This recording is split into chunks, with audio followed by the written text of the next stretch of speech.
প্রতিবারের মতো এবারও কুমিল্লার দাউদকান্দিতে হাসানপুর শহীদ নজরুল সরকারি ডিগ্রি কলেজ সহ বিভিন্ন শিক্ষা প্রতিষ্ঠানের বেশ কিছু তরুণীকে দেখা গেছে ছাত্র রাজনীতিতে যোগদানের। রাজনীতি প্রাঙ্গণে এরা প্রত্যেকেই নতুন মুখ এবং এরা প্রত্যেকেই জুলাই বিপ্লবের রাজপথ লড়াকু সৈনিক।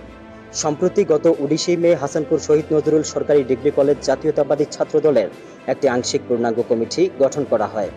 এতে সভাপতি পদে সাইফুল ইসলাম শান্ত এবং সাধারণ সম্পাদক পদে জুবায়ের সরকার তুহিনকে রেখে 16 সদস্য বিশিষ্ট এই কমিটির অনুমোদিত স্বাক্ষর করেন কুমিল্লার উত্তর জেলা ছাত্র দলের আহ্বায়ক আসিফ কবির এবং সদস্য সচিব মাহমুদুল হাসান তামিম।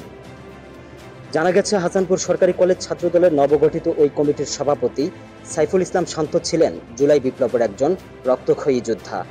বহু আগে থেকেই অধিকার আদায় সোচ্চার এবং সেবামূলক মনোভাবে অবিচল ছিল এই তরুণ।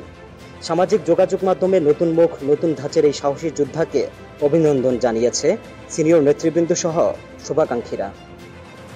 এদিকে বিশেষজ্ঞরা মনে করেন, রাজনীতি মানেই মানুষের জন্য কিছু করা, একেবারেই মানুষের নিকটবর্তী চলে আসা।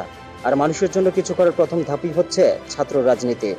বলা বাহুল্য, একটা সময় রাজনীতিতে তরুণদের অনাস্থা দেখা গেলেও এবার ছাত্র রাজনীতিতে জড়িত হচ্ছে নতুনমুখী তরুণরা। তারা মনে করেন, ছাত্র রাজনীতির মাধ্যমেই একটা সময় তরুণরা প্রবেশ করবে জাতীয় রাজনীতি প্রাঙ্গণে।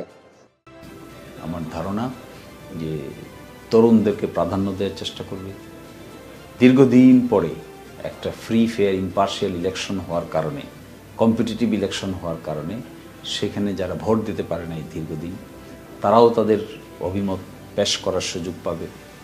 কোন দল কি এজেন্ডা নিয়ে তরুণদেরকে জাগিয়ে তুলতে পারছে, এটাই হবে আগামী নির্বাচনের মূল বিবেচ্য বিষয়। তারুণ্যের রাজনীতি মানেই নতুনত্বের এক অনন্য ছোঁয়া। তারুণ্যের রাজনীতি মানেই 52, 71 কিংবা 24-এর মতো এমন অসংখ্য রক্তক্ষয়ী আন্দোলন থেকে ইতিহাস সর্জিত বিজয়ের গল্প। তারা আরও মনে করেন, তরুণরা জরাগ্রস্ততায় ভুগে না, তরুণরা সতেজ, তারা অন্যায়ের বিরুদ্ধে সোচ্চার। তাদের মধ্যে থাকে সৎ সাহস আর উদ্ভাবনী চিন্তা। ফলে অসুরকে তাড়িয়ে সুরের প্রতিষ্ঠা করবে তারা। Desk report, Gonokantho.